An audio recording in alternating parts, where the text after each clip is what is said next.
Good morning, all. We set aside this time for brief announcements that will be of interest to our community and friends. Please be succinct when announcing upcoming events or updates. If you have an announcement, please raise your hand when Julia or I call on you. Come up to the podium or unmute yourself and then speak. Wow. No announcements. This is a first. There's not even a board meeting or anything? Okay, great. I get paid by the announcements. So. Last week I was not speaking into the microphone enough. Tomorrow should be men's group. What do you guess? 10 to noon? Wayne says he bids for that. Okay, sold. Then, people on the board know there's a Zoom board meeting tomorrow at 3. Okay, hey, that's it. Thank you. And later I'm going to ask you all to say hallelujah. Okay, so just... Okay. Julia, any announcements from our... No announcements on Zoom. Back to you. Next week, Mike Broadhurst. Who? Oh, Mike Broadhurst. Right there. Will present Finding My Spirituality. Okay, don't miss it. All right, let us take a moment to still our hearts, quiet our minds, and center ourselves.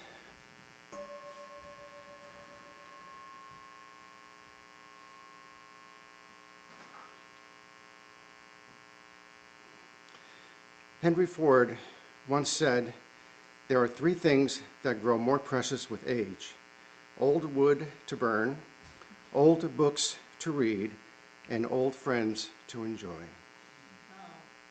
We enjoy the warmth of a campfire in the wilderness. We enjoy the warmth of a good book on a rainy day. And finally, we enjoy the warmth of being here together with our dear UU friends. Kathy will light the chalice this morning. Kathy? And for those of you at home, you're invited to light your own chalice now.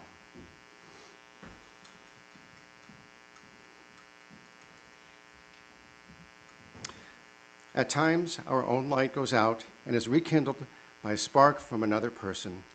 Each of us has cause to think with deep gratitude of those who have lit the flame within us and the community.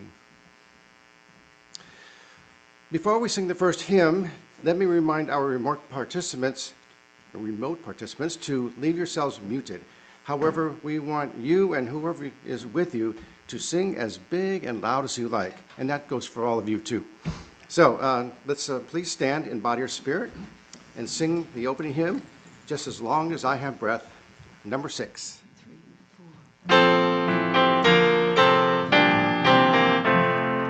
Just as long as I have breath, I must answer yes to life. Though with pain I made my way, still with hope I leave each day. If they ask what I did well, tell them I said yes to life.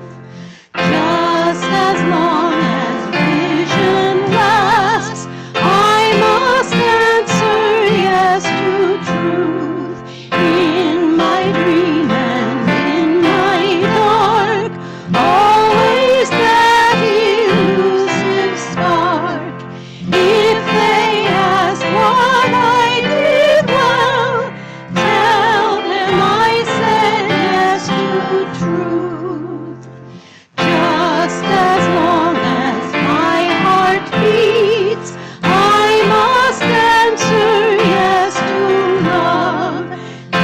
Disappointment pierced me through, still I kept on loving you. If they ask what I did best, tell them I said yes to love. Good morning. Welcome to the Unitarian Universalist community of Cambria. We are glad that you have joined us today. Our UUCC sanctuary sits on land that the Salinan and Chumash indigenous peoples historically inhabited. We honor their contribution to this region and give thanks for the opportunity to gather in faith on this unceded territory. Let us respect their legacy and protect their history as we occupy this sacred space.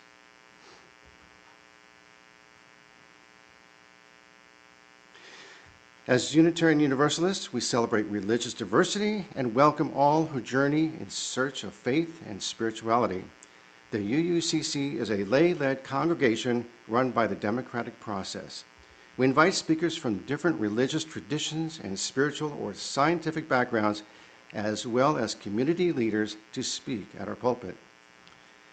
We encourage presentations covering a variety of topics and areas of interest that connect with the UU 7 principles and 6 values: equity, transformation, pluralism, generosity, justice, and interdependence, with love at the center. Today's service centers around transformation. We adapt to the changing world, even losing Judy to the state of Texas. Boo! My name is Randy Schwalbe.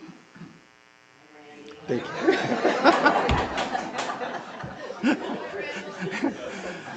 Okay, it's become a tradition. All right, and I am your worship associate for this morning's service. We extend a special welcome to today's guests and visitors. We're glad you joined us this morning. And if you wish, please introduce yourself or your guest. Go ahead. My good friend Cheryl is here today. Cheryl's the brave lady that walked the Camino. Yes. Yes. And who's sitting next to her? Hi, Gil. Okay. If you're not on our mailing list, please visit the UUCC website at uuccambria.org so that we can keep you informed about all of our activities. Members and friends, please check out, we're supposed to change that. Anyway, watch the newsletter, and that's sent to you each week. And this is a great way to keep up with keep up to date with our latest news. Lori, what do you send out each week? Yeah, besides the newsletter. Is it what's happening or? Okay, I think. So that's still happening? Okay, so look for the what's happening that's sent out each week on email. All right, to see this or any other past Zoom services, the recordings can be found on the UUCC website. That's managed by Lori Napoli right there.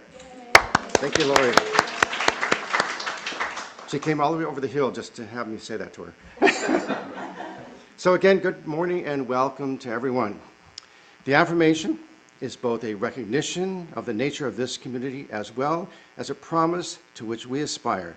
So let us now recite the UUCC affirmation. Love is the spirit of this church, and service is its prayer. This is our great covenant, to dwell together in peace, to seek the truth in freedom, and to help one another.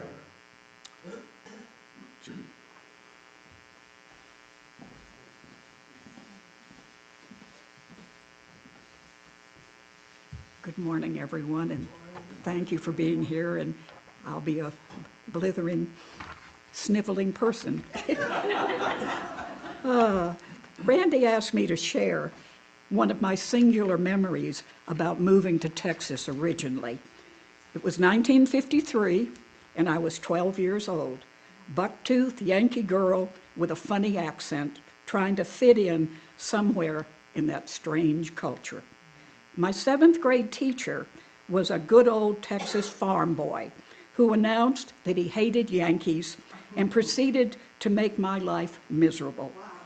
He called me Boston Baked Bean, and every day he had new words he wanted me to get up and say so everyone could laugh at my accent. It reached the point that I refused to go to school. So my father went to the school to make him stop. He also informed my father that he hated Yankees. But he did stop. And now for the interesting part that I find so redeeming. The next summer, he called my father to tell him that for the first time he had left Texas and gone to Pennsylvania. And he said he met such nice people. Then, 37 years later, at my father's funeral, I realized that he was there, and he hugged me. People do finally grow sometimes.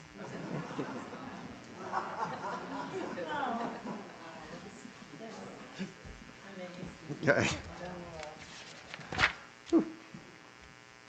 I still discover Americans. Okay, now is the time for sharing your heartfelt joys and concerns with this, your spiritual community. Please feel free to come forward and briefly express a personal celebration, sorrow, reflection, or gratitude. Simply light a candle, place the candle in the vessel, and then stand on the spot and share. For our remote participants, please raise your Zoom hand.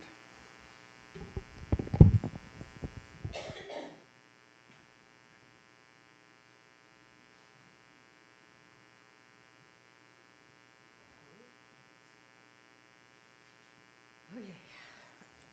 I'm a grandma.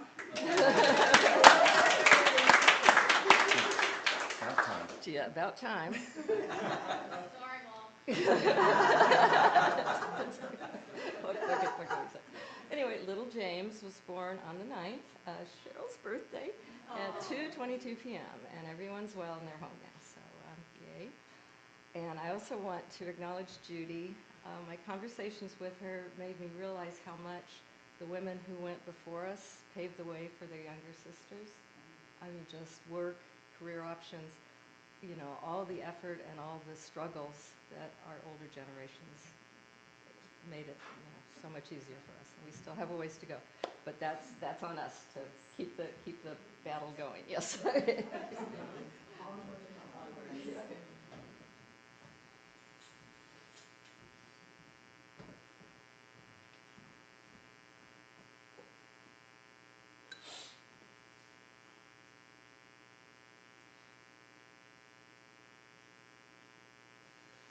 So as you know, members of my family have been driving food to people up in Minneapolis in unbelievably freezing weather. They have been doing so now for quite some time. They're still doing it. But I am so grateful to them, and I am grateful that our family has come together to financially support that effort. And let's pray that can end soon.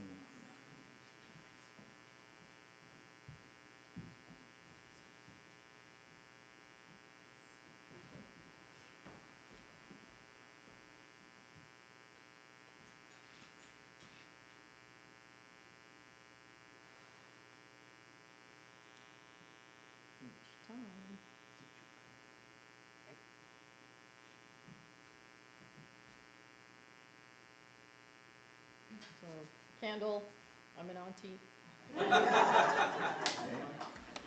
Not, but I also wanted to say, Judy, I love you, and I am going to miss you. I have enjoyed every time you have been up here presenting. Your accent is wonderful. I just love it, and I'd like to say that I think you've rubbed off on us a little bit, so hats off to you.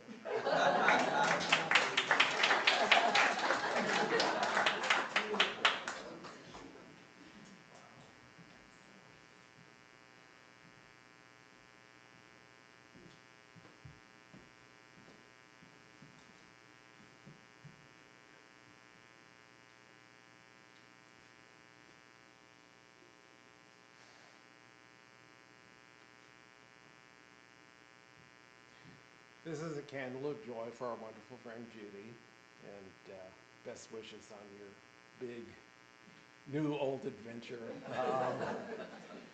Judy was one of the first people to welcome me a little over 9 years ago. I had purchased my home here, but I hadn't moved in yet. I was just coming up every couple of weekends. And Judy was one of the first people to reach out, and she's the reason that I joined.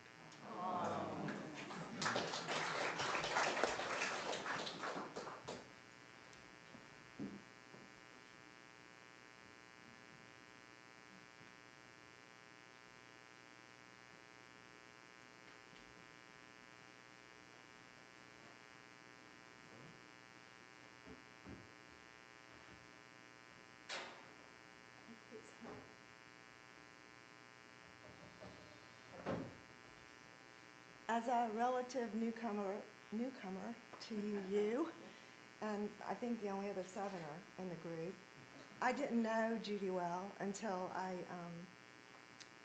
started the care committee, and I came by because she had fallen in our driveway. I had already learned that though she had this very Southern accent, I was like, wait, something's off here. And I went, oh, she's from the Northeast. You know? She doesn't have the attitude of the vast majority of people I know back home. You know, it was like, okay, well, this is interesting. And so, anyway, I went by to see her, and she looked like she had been hit by a truck, quite honestly. And yet, she's what we call in the Deep South a steel magnolia, because she had a smile on her face. I'm just doing fine, she said. I'm like, God, you don't look like it. But anyway, here's to Judy and the inspiration of, you're a Southern lady. You're kind, you're a wonderful hostess. You were to me, even looking like you'd been hit by a truck. And yet you were tough. And that's what I think we all, a softness of heart and a kindness and yet a strength, I think is what we all aspire to be. And so here's to a true steel magnolia.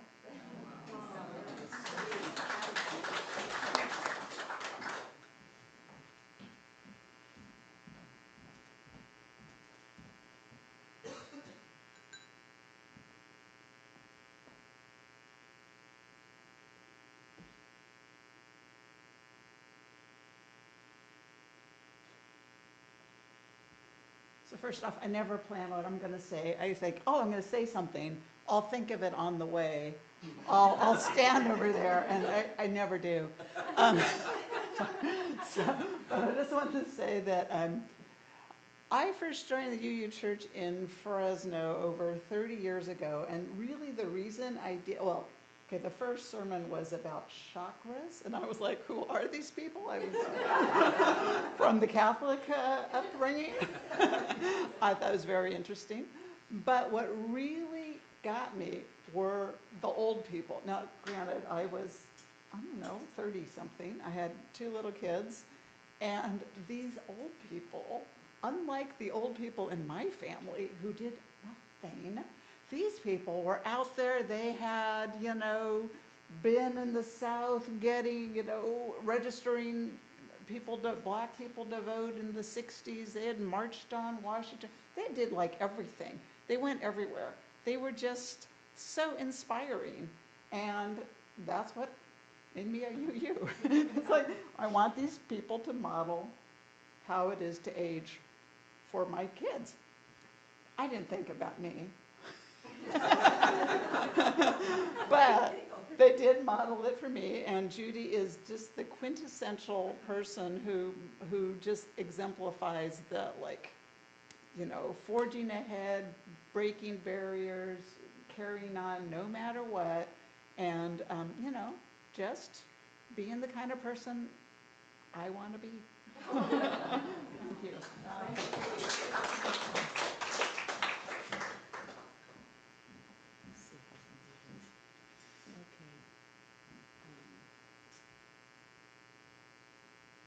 I want to thank all of you for saying things to Judy. Gosh, I wish I could think about saying those things. I love you, and one thing I'll add is that you've always loved us, even when we were maybe not being our best selves, and we grew up from that, and you've always shown us to just love each other, and we're going to miss having that. Maybe we're going to have to learn to start being that more and more. Maybe some of us have learned.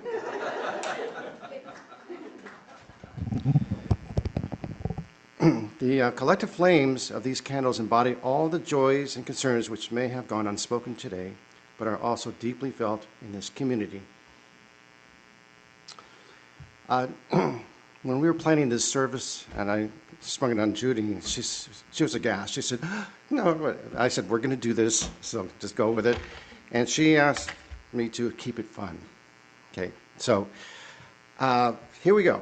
The first reading are quotes from a book Judy snuck into the library here in the sanctuary called Everything You Always Wanted to Know About You, but Were Afraid to Ask. Thank you for laughing, okay, because some people might not get that. All right, here we go. Why did the Unitarian cross the road? Oh, to support the chicken in its search for its own path. Okay. The only time you hear Jesus Christ in a Unitarian church is when someone falls down the stairs. You might be a UU if you think the Holy Trinity is reduce, reuse, and recycle. A Unitarian is just a Quaker with an attention deficit disorder. Okay. What two things do UUs and Dracula have in common? Okay, well, they both have origins in Transylvania, and they both shy away from the cross. Okay.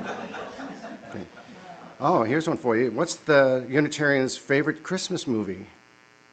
Anybody? Coincidence on 34th Street.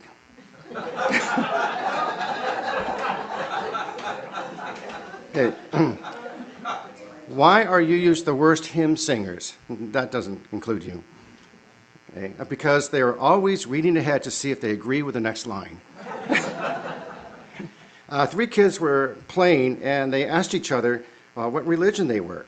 I'm Christian, said the first child, and our symbol is the cross.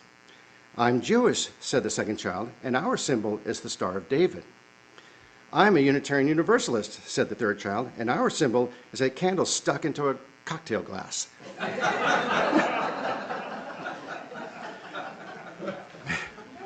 And now I have to follow that with a meditation, okay? All right, let us join in a time of meditation, of prayer and of silence. Let us seek the quiet and the calm, laying aside our struggles. And in the silence, may there be a reverence in our hearts, a thankfulness within our spirit, and a deepened understanding of the meaning of our lives. Let us enter the stillness.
Quiet your active mind. Soothe your troubled heart. Connect with your incorporeal soul. Ignite your dormant spirit. Reach beyond your essence to find your inner peace.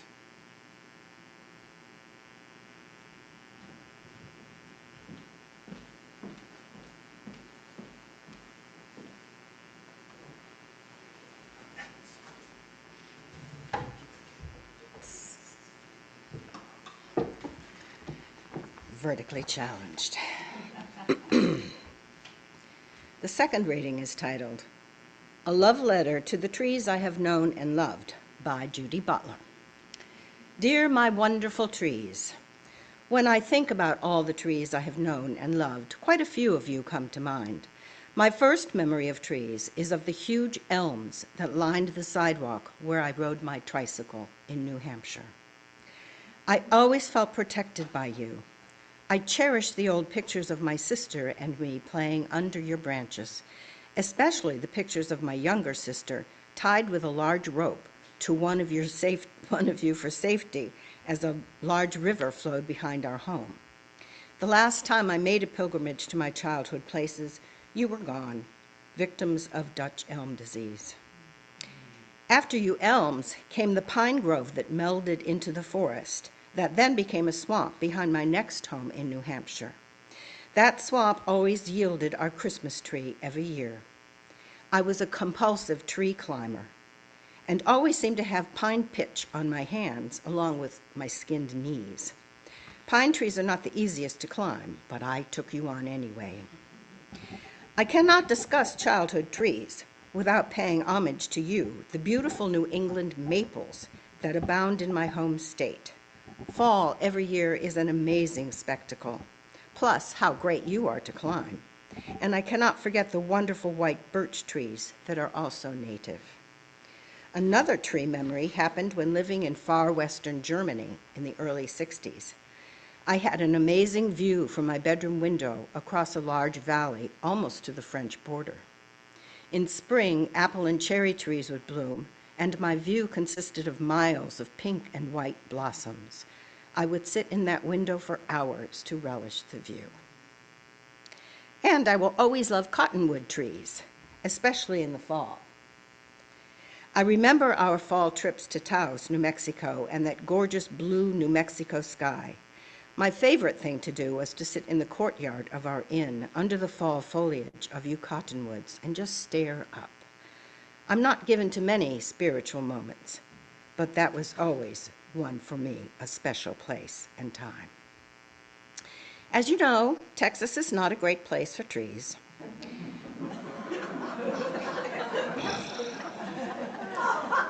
I remember an ex-brother-in-law who was born and raised on the plains of West Texas who refused to plant a tree. He said, trees just get in the way of the view. But I need to put in a plug for the state's great pecan trees. I actually once had 2 big pecan trees moved across town to my new home. Something in me just has to have you big trees close. So that brings me to California and redwoods. Before we ever moved to California, we had made a pilgrimage to see the redwoods. I remember being in far northern California and having a creepy moment standing in front of an amazing redwood. The tree started talking and quoted Joyce Kilmer's poem, Trees. It did not have the desired reaction from me. I don't like talking trees. Sorry, I am lucky enough here in Cambria to now have my very own redwood tree beside my house, and you are a glorious specimen. Now I'm back to living in a pine forest. However, my knees are not scabby from climbing, and I'm not covered in pine pitch. You'll have to take my word for that. I know now that trees have a symbiotic relationship to each other. You Monterey pines here in Cambria are known for your short root systems, so the best thing for you to do is grow in groups to support each other through those roots. I've been searching for what to tell my kids when I'm no longer around to love all my trees. I've never felt I have the right to take up 6 feet of space when the world is done with me. So I found a solution, and it makes me very happy. There are now living urns where a tree is planted over your cremains. What a wonderful way to celebrate life by growing a living memory tree. So many thanks to all my wonderful trees, and especially for the joy you have given me for over 80 years. Love, Judy.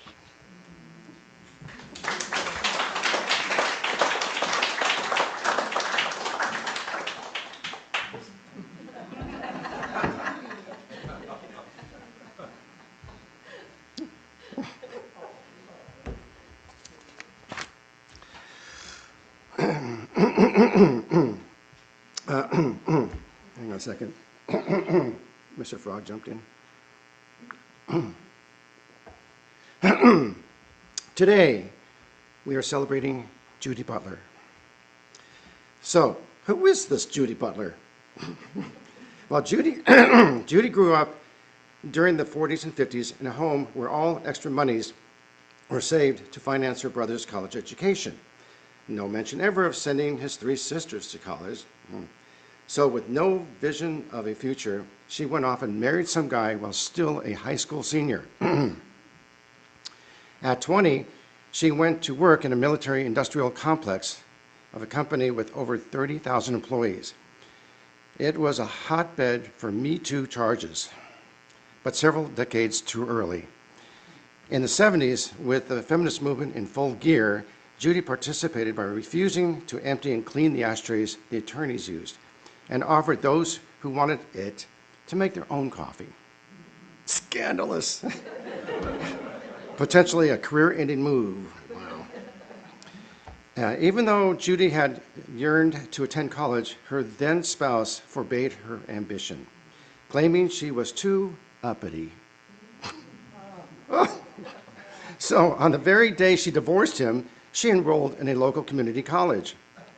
And after 14 years of night and weekend classes and raising 2 children, Judy earned a bachelor's degree in the mating habits of the sloth. No.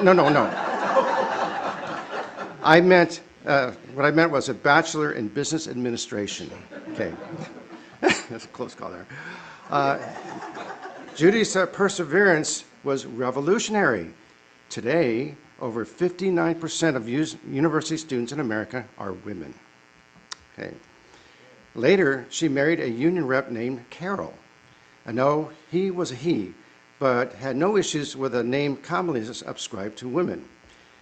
And they lived happily ever after in Cambria until he passed away a few years ago. Here at the UUCC, Judy has pretty much done it all. She served on the Board of Trustees, as the membership chair, as our sanctuary librarian, and as the benevolent fund administrator. She has been a long-time and highly cherished member of the worship committee. Yay. But her legacy will always be the amazing botanical feast adorning our building and parking lot. Her gardens rivals anything the Bouchard Garden and the White House Rose Garden can have to offer. Okay, so now I invite Janet, Kathy, and Sue. This is your big moment.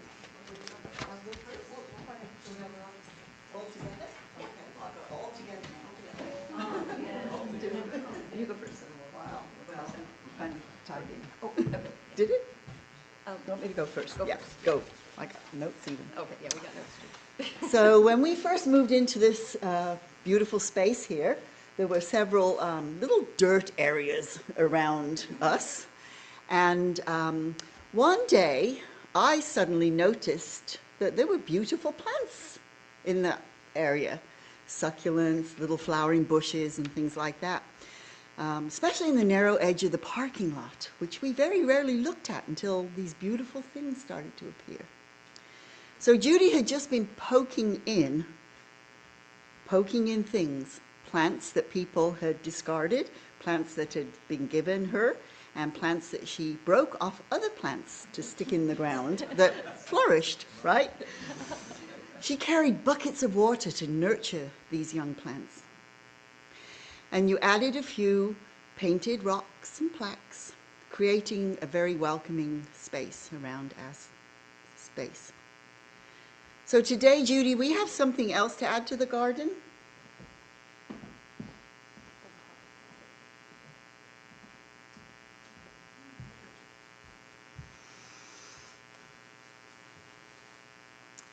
We honor your contribution with this plaque. It says garden designed and grown by Judy Butler.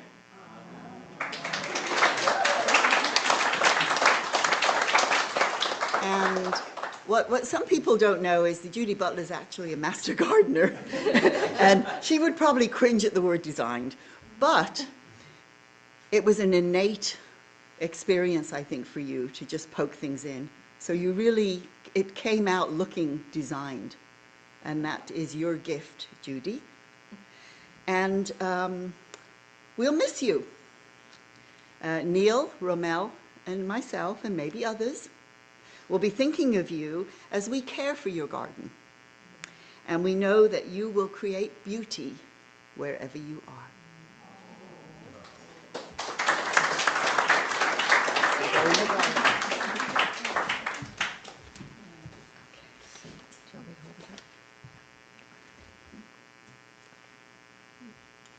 Good morning. It is our great pleasure to honor Judy with yet another token of our appreciation. This one will grace the library.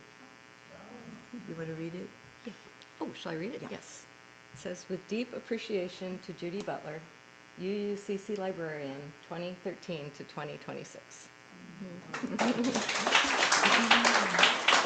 got my briefs. I guess I'll let you go. There you go.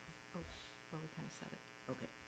Judy and I have been friends, competitors, and collaborators in the garage sale world for many years. We earned a record $1,800 on one garage sale. We also served as co-vice presidents of the UUCC in 13 and 14, I think. Wasn't that right? She beat me to the UUCC membership by not very much time.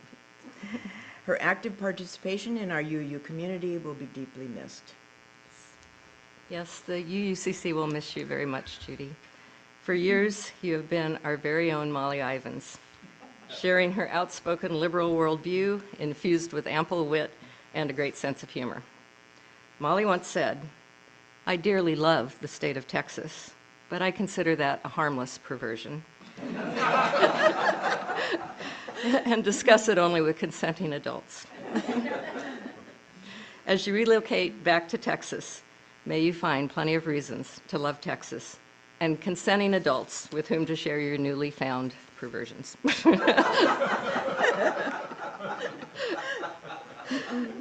Safe travels, and we expect you to visit whenever you're back on the Central Coast. Godspeed, Judy. We'll certainly miss you.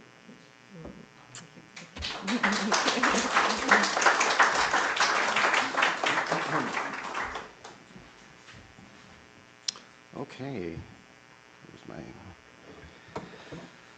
And now at this time, instead of a long drawn-out sermon or talk, Kelly will read Judy's farewell eulogy. Kelly?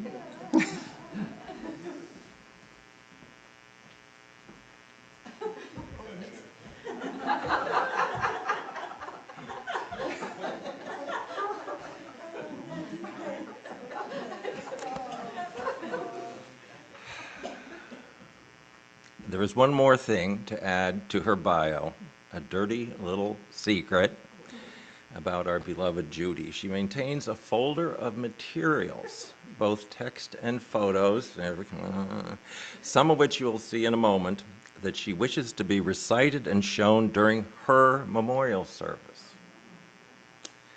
Now that's planning ahead. Or is it her bony hand reaching from the grave to maintain control over her final memorial service? More likely. Today I will give her eulogy a test drive. It kind of works for this occasion.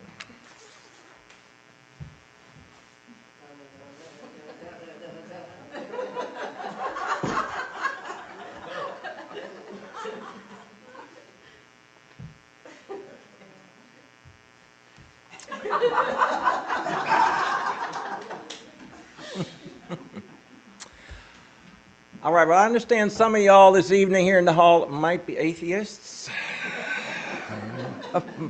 but I would like you to practice for future use, just saying, when I count to three, just saying the word hallelujah, okay? So, all of you, if you can, even you, Judy, say 1, 2, 3, hallelujah! All right, thank you. Now, hold on to that. And here is the eulogy. Eulogy. Here lives a Cambria woman who was always tired. She lives in a house where help wasn't hired. Her last words on earth will be, "Dear friends, I'm going to where there's no cooking or washing or sewing, where everything there is exact to my wishes, for where they don't eat, there's no doing of dishes. I'll be where loud anthems will always be ringing, where denizens of heaven will be dancing and singing. Don't mourn for me now, don't mourn for me never. I'm going to do nothing forever and ever." And again, on the count of three, please join me in saying, 1, 2, 3, hallelujah!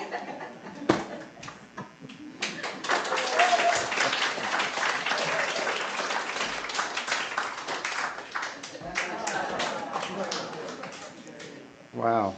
Now, how do I follow that? I know. We'll just look at some pictures of Judy. Yay. Jan, if you would.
I'll be listing the top 10 reasons Judy's moving back to Texas. This is Judy's list. Judy's list. Number 10. She can once again enjoy the tornado sirens. Number 9. She'll feel safe in the grocery store because of all the gun-toting men hanging out doing their shopping. Number 8, she'll get to say, well, bless your little pea-picking heart, and brush up on her y'alls. The 7th reason Judy is moving back is red was always her favorite color. Now she gets to see lots of it. Number 6, she'll relearn how to keep her mouth shut about her political views. This is very important. Number 5, there'll be Mexican food without the cabbage. Cabbage and tacos? Yuck. The 4th reason Judy is moving back is there will be people trying to save her and help her find Jesus. I didn't know he was missing. Number 3, there'll be endless days of 105-degree weather to help her with her tan. And number 2, she'll get to wear a lot of makeup and have big hair again. And finally, number 1 reason Judy's moving back to Texas, she'll be able to see forever. Because you know, like the trees and hills around here, they just get in the way of the view.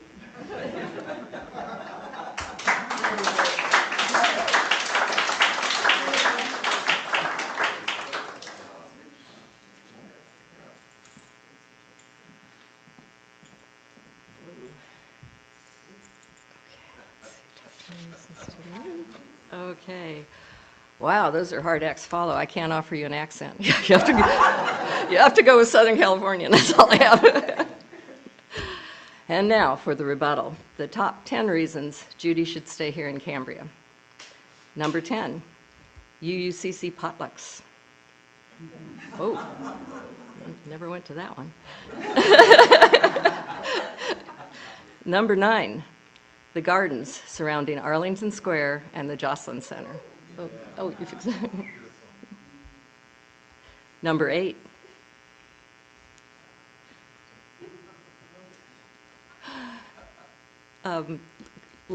like-minded local residents.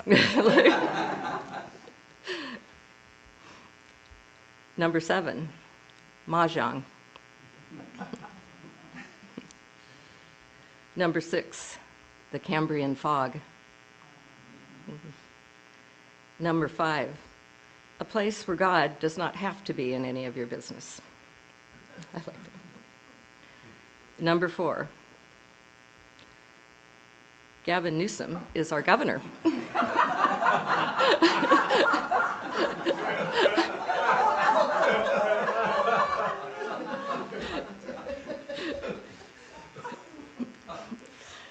And number 3, the trees and hills tend to obscure the view of more trees and hills. Number 2, a place where folks love you just the way you are. And finally, the number 1 reason Judy should stay here in Cambria. It's us, the UUCC family.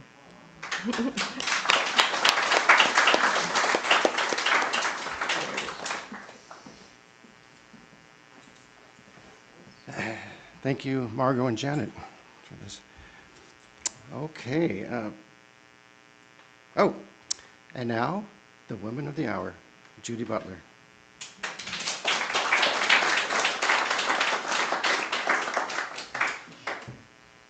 Thank you all. This is so overwhelming. Oh, thank you. Getting to Cambria. Years ago, while driving up the coast from a convention, my husband and I stopped in Cambria for an ice cream. After retirement, we returned to my home state of New Hampshire in the summer to get out of the Texas heat.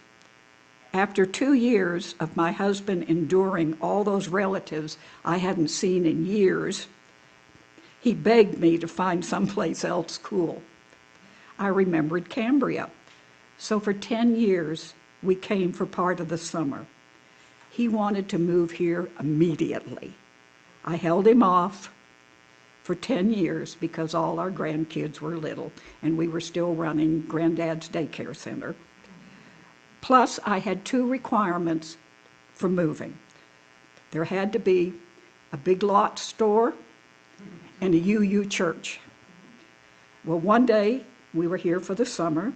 I read in the Cambria paper, there was a little ad asking if you were interested in UU. I went to a meeting at Dolores's house. I came back and announced to my husband, we can move now. I did find a Big Lots too. It is now gone, and I will be soon. To leave this place and all of you is heart-wrenching for me, but time does march on, and I can't escape the issues of age and health. Plus, I can't afford to move my kids to California as much as they would love it. So to all of you, you have been a wonderful part of my life for the past 15 years, and I will never forget today and the past 15 years. I love you all.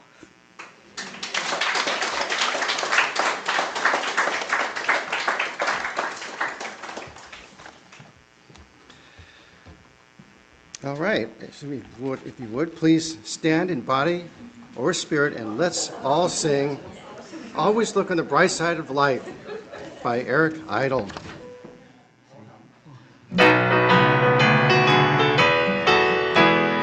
Always look on the bright side of life. Always look on the bright side of life. Life seems jolly rotten, there's something you've forgotten, and that's to laugh and smile and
That's going to become our standard hymn from now on.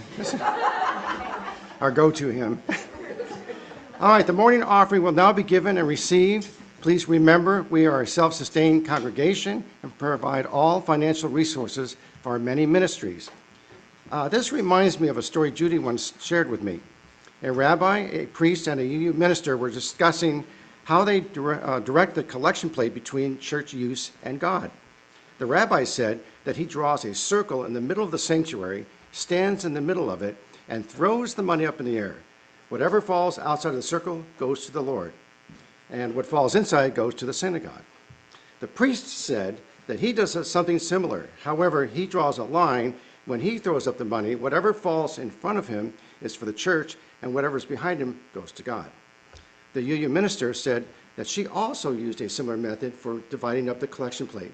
She throws the money up, and she figures that whatever God wants, God will grab. So, and if you are viewing this service remotely, please use one of the methods shown on the screen. Thank you.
Thank you, Jan and Mary. And thanks for all the gifts given and received for the work of this community. How am I working on here? Okay, please stand in body or spirit and sing the closing hymn, believe it or not. What a Wonderful World by Bob Thiel.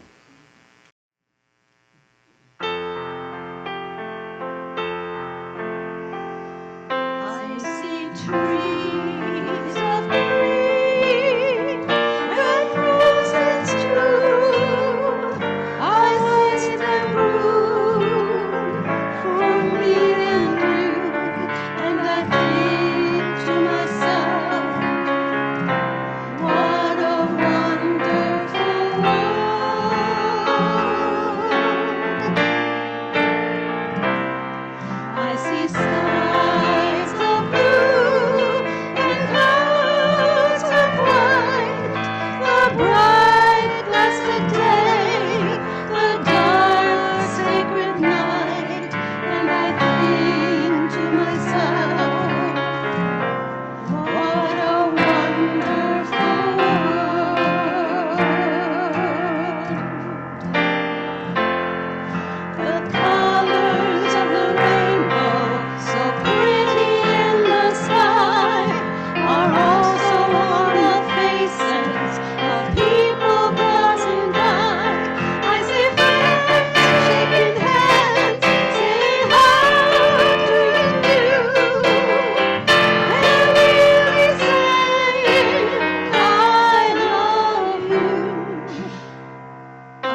You know, we have the best hymns. Okay, as we prepare to extinguish the chalice, let us recite the valediction. We have basked in the warmth and the beauty of this flame and this community. As the chalice flame is extinguished, we shall carry its glow onward.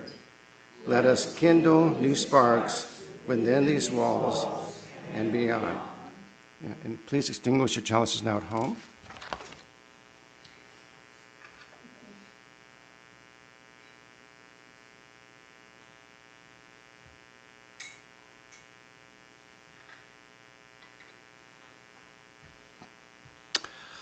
And now let's form a circle and join hands. Okay.